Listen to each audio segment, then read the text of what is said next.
CRM. Tahukah kamu tentang CRM dan kenapa kita membutuhkannya?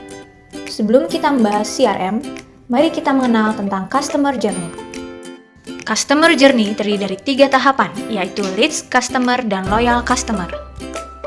Leads adalah perorangan atau perusahaan yang tertarik dan berpotensi untuk berbisnis dengan IPC.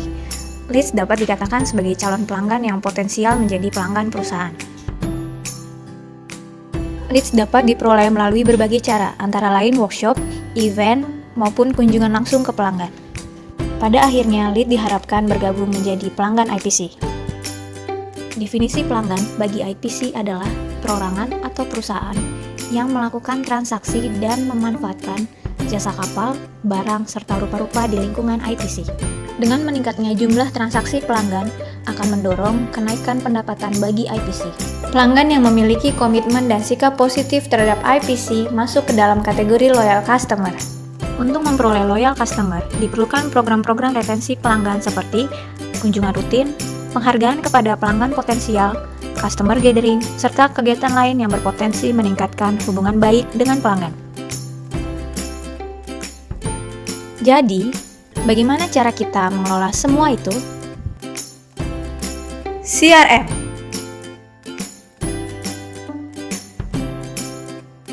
CRM merupakan singkatan dari Customer Relationship Management. CRM adalah suatu bentuk penerapan dari value perusahaan IPC, yaitu Customer Centric. Fokus pada CRM adalah mengelola interaksi pelanggan dan calon pelanggan di lingkungan IPC, demi peningkatan kepuasan dan loyalitas pelanggan yang bertujuan meningkatkan pendapatan perusahaan. Di IPC, CRM akan diimplementasikan dalam 6 modul utama, yaitu modul Customer Data Management, modul Customer Service, modul Customer Visit, modul Customer Survey, modul Customer Profile, dan modul Sales. Modul Master Customer Data merupakan sumber tunggal data pelanggan IPC.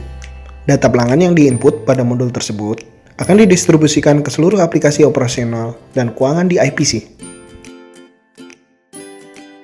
Modul Customer Service dapat menampung seluruh interaksi pelanggan melalui surat, telepon, email, maupun website. Customer Service akan menganalisis dan memberikan respon kepada pelanggan sesuai SLA yang telah ditentukan. Jika Customer Service tidak dapat menyelesaikan interaksi pelanggan tersebut, maka Customer Service akan melakukan eskalasi ke pihak-pihak terkait. Modul Customer Visit akan membantu IPC dalam perencanaan dan monitoring kunjungan ke pelanggan, baik oleh cabang maupun kantor pusat. Selain itu, modul ini juga dapat digunakan untuk mencatat kunjungan dan melihat histori hasil kunjungan. Sedangkan modul Sales dapat digunakan untuk mencatat dan memantau proses marketing dan sales yang bertujuan untuk mengubah leads dan opportunities atau kesempatan bisnis, baik dari pelanggan maupun calon pelanggan, menjadi pendapatan bagi perusahaan. Modul Customer Survey dapat digunakan untuk mendapatkan feedback dari pelanggan terkait topik-topik tertentu yang dituangkan melalui survei dan didistribusikan secara online dan digital sehingga dapat diakses secara mudah oleh pelanggan-pelanggan IPC.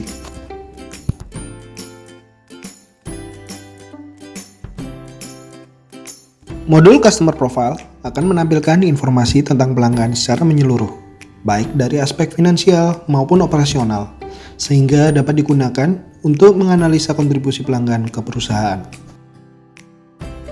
CRM. Happy to help serve you better.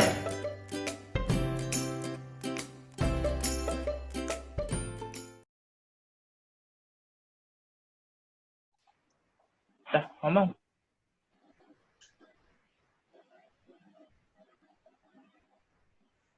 Assalamualaikum warahmatullahi wabarakatuh. Kami dari kelompok 12 akan mempresentasikan tentang pengelolaan pelanggan atau CRM.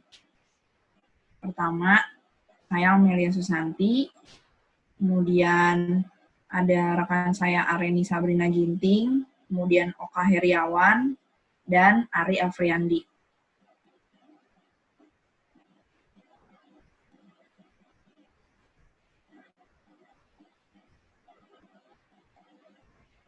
Yang pertama ada definisi dari CRM atau Customer Relationship Management adalah suatu proses dari beberapa tahapan yang terdiri dari identifikasi, akuisisi, retensi, dan pengembangan customer yang memberikan kontribusi yang besar kepada perusahaan.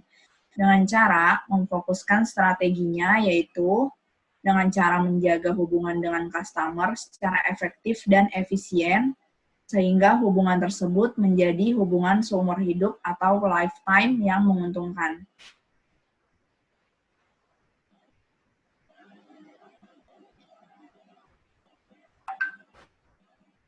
Kemudian yang kedua yaitu konsep CRM tidak lepas dari konsep relationship marketing. Menurut Tunggal, konsep ini menyampaikan bahwa tujuan utama yang dibidik oleh semua strategi CRM adalah motif ekonomi, yaitu agar perusahaan mampu mengelola baseline konsumen untuk mengidentifikasi, memuaskan, dan berhasil mempertahankan konsumen mereka yang paling menguntungkan, dan konsumen pun menjadi loyal pada produk tersebut.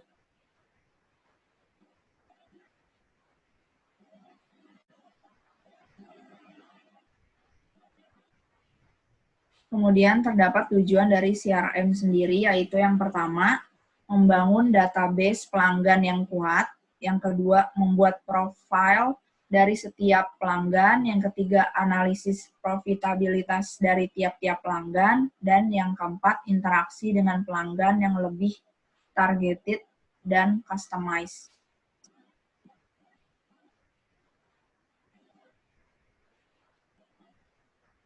Lalu selanjutnya ada komponen dari CRM, yaitu yang pertama pelanggan, yang kedua hubungan, dan yang ketiga adalah manajemen.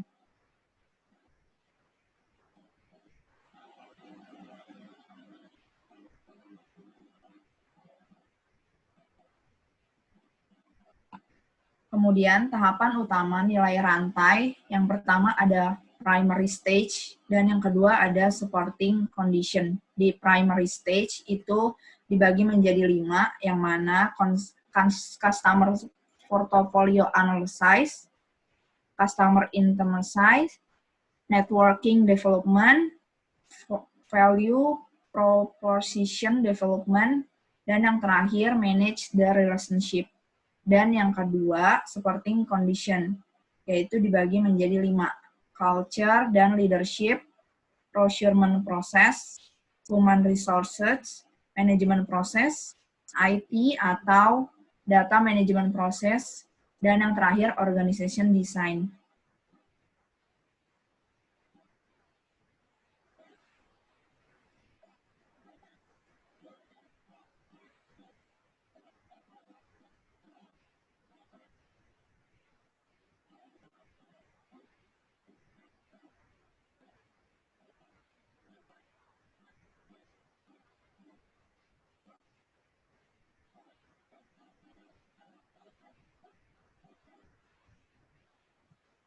Nah, Reni belum nge-mute ya? Baiklah, saya akan melanjutkan presentasi kelompok kami, yaitu tahapan utama nilai rantai. Yang pertama adalah analisa portofolio pelanggan ataupun customer portfolio analysis. Analisis terhadap basis pelanggan secara aktual dan potensial untuk mengidentifikasi pelanggan mana yang ingin dilayani dan menghasilkan keuntungan di masa yang akan datang. Yang kedua yaitu keintiman pelanggan ataupun customer intimacy, yaitu mengenai identitas, riwayat tuntutan, harapan, dan pilihan pelanggan. Yang ketiga adalah pengembangan jaringan atau network development, yaitu mengidentifikasi, menjelaskan, dan mengelola hubungan dengan anggota jaringan di dalam perusahaan, yaitu mencakup supplier, mitra, pemilik, dan pegawai. Yang keempat adalah pengembangan proposisi nilai atau value proposition development, yaitu mengidentifikasi sumber-sumber nilai bagi pelanggan ataupun penciptaan suatu proposisi dan pengalaman yang memenuhi kebutuhan, harapan, dan pilihan. Selanjutnya adalah mengelola siklus hidup pelanggan atau manage the customer relationship selling, yaitu siklus hidup pelanggan, ataupun perjalanan pelanggan dari status suspek menjadi pendukung. Pengelolaan siklus hidup membutuhkan perhatian pada proses dan struktur. Pendukung nilai rantai terdiri dari, yang pertama adalah pimpinan dan budaya, yang kedua sumber daya manusia, yang ketiga data dan teknologi informasi, yang keempat adalah proses. Selanjutnya, pendukung nilai rantai, yaitu pimpinan sangat penting bagi keberhasilan penerapan CRM. Karena yang pertama, pimpinan memutuskan apakah CRM difokuskan pada tujuan strategis operasional. Yang kedua, biaya implementasi CRM bisa sangat mahal. Pimpinan perlu memprioritaskan program CRM. Yang ketiga, pimpinan memberikan pengawasan. Selanjutnya, pimpinan menyediakan sekat-sekat bangunan fungsional karena lintas unit fungsional. Poin selanjutnya adalah budaya organisasi. Pola nilai dan keyakinan bersama yang membantu individu-individu dalam memahami fungsi operasional, sehingga secara tidak langsung mengatur norma perilaku mereka dalam berorganisasi.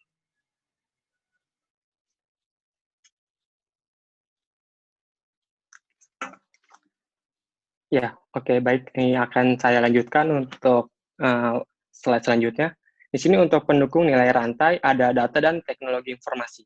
Untuk materi tersebut untuk penguasaan, penyimpanan, peningkatan, perawatan, pendistribusian, dan penggunaan informasi pelanggan merupakan elemen yang sangat penting bagi strategi CRM.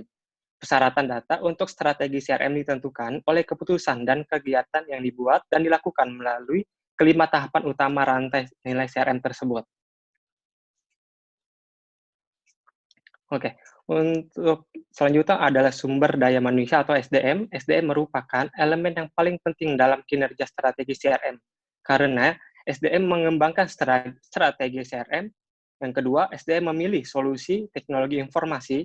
SDM menerapkan dan menggunakan solusi teknologi informasi tersebut, dan SDM lintas fungsi saling berkoordinasi dalam menjalankan CRM. SDM membuat dan menyimpan data pelanggan. SDM merancang proses pemasaran, penjualan, dan pelayanan. SDM memberikan kontribusi yang sangat besar bagi kepuasan dan perawatan pelanggan ketika mereka berinteraksi dengan pelanggan tersebut. Dan untuk proses, cara di mana segala sesuatu dilakukan oleh perusahaan, dari perspektif CRM, proses perlu dirancang dan dioperasikan sehingga mereka berkontribusi bagi penciptaan nilai atau setidaknya tidak merusak nilai yang telah diciptakan bagi pelanggan. Dan pembuat clock card adalah salah satu alat yang dapat digunakan dan mengungkapkan proses-proses CRM yang ada. Contohnya itu seperti proses penawaran rekening, proses pembukaan rekening, proses penerimaan telepon, dan proses pemeriksaan kartu kredit.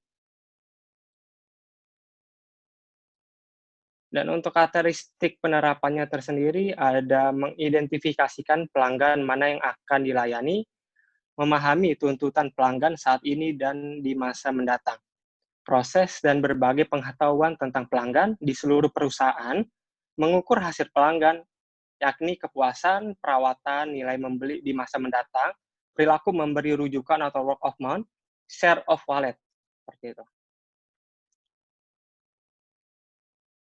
Dan untuk di sini ada merancang produk dan jasa yang memenuhi ketuntutan pelanggan secara lebih baik daripada pesaing, menguasai dan mempergunakan sumber daya informasi, materi, orang, dan teknologi yang menciptakan produk dan jasa yang dapat memuaskan pelanggan, mengembangkan strategi, proses, dan struktur yang memungkinkan perusahaan untuk memenuhi tuntutan pelanggan. Dan untuk sini ada teknologi pendukung. Yang pertama, customer database. Di sini merupakan informasi yang diperoleh dari customer, dari konsumen, baik merupakan interaksi dengan perusahaan dan prospek ke depannya, akan sangat berharga, termasuk juga informasi yang diperoleh dari order customer, informasi tentang support yang diberikan, request customer, komplain, interview, dan survei yang telah diberikan sebelumnya.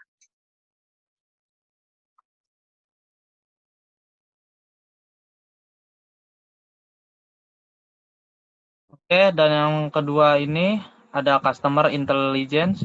Customer intelligence adalah sebuah upaya untuk mengkotak-kotakan customer sesuai dengan needs dan kebutuhannya masing-masing. Contohnya adalah pembagian customer potensial, customer biasa, dan customer tak potensial. Lalu yang ketiga, itu ada customer capacity and competency development. Tujuan utama dari teknologi pendukung ini adalah continuous improvement yang memungkinkan perusahaan berada sedikit lebih dekat dengan apa yang dimaui oleh customer. Sistem yang kompleks memang dibutuhkan untuk mencapai hal ini. Tapi bukan hanya itu saja. Praktek langsung jauh lebih powerful untuk mencapai level kepuasan pelanggan yang diinginkan. Kombinasi sempurna dari manusia dan teknologi akan menghasilkan salah satu core competencies. Lalu sekarang ada pendekatan, yaitu pendekatan itu yang pertama adalah operasional. Operasional CRM memberikan dukungan untuk proses bisnis di front office seperti untuk penjualan, pemasaran, dan staf pelayanan. Interaksi dengan pelanggan biasanya disimpan dalam sejarah kontak pelanggan, dan staf dapat melihat kembali informasi pelanggan ketika dibutuhkan. Lalu yang kedua yaitu adalah penjualan. Untuk penjualan biasa digunakan Salesforce Automation atau SFA. SFA membantu untuk otomatisasi aktivitas yang terkait dengan staf penjualan, seperti untuk penjadwalan menghubungi pelanggan, pengiriman surat kertas maupun elektronik ke pelanggan, menelusuri respon pelanggan, membuat laporan, menilai tingkat penjualan, serta proses order penjualan otomatis. Yang ketiga adalah analitik. Analytical CRM menganalisis data pelanggan untuk berbagai tujuan seperti merancang dan menjalankan kampanye target pemasaran, termasuk melakukan cross-selling, upselling, sistem informasi manajemen untuk forecasting, keuangan, dan analisis profitabilitas pelanggan. Lalu yang keempat adalah intelligent penjualan. Intelijen penjualan atau sales intelligence dalam CRM adalah sejenis dengan is similar to analytical CRM. Tetapi ditekankan lebih jauh untuk piranti penjualan langsung dengan fitur untuk mencari peluang cross-selling atau upselling atau switch selling, kinerja penjualan, kecenderungan pelanggan, serta margin pelanggan. Oke, sekian dari presentasi dari kelompok 12 untuk mata kuliah salesmanship. Terima kasih.